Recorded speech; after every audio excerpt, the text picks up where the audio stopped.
ఢిల్లీకి చెందిన 20 నెలల ధనిష్ట అనే చిన్నారి భారతదేశంలోనే అతి చిన్న వయసులో అవయవాలను దానం చేసిన వ్యక్తిగా రికార్డు సృష్టించింది. తన ఇంట్లో ఆడుకుంటూ మొదటి అంతస్తు నుంచి కిందపడి అపస్మారక స్థితిలోకి వెళ్లింది.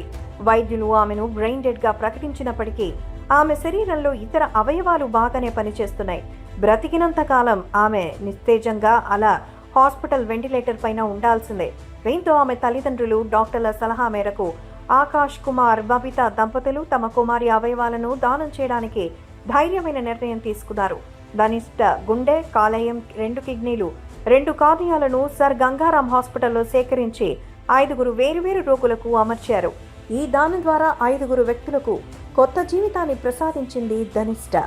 ఈ గొప్ప పనిని ఆమె కుటుంబం చేయడం ద్వారా భారతదేశంలో అవయవ దానం పట్ల ప్రజల్లో అవగాహన కల్పించి స్ఫూర్తిని నింపింది. తాను మరో 5 మంది ప్రాణాలను కాపాడింది ధనిష్ట.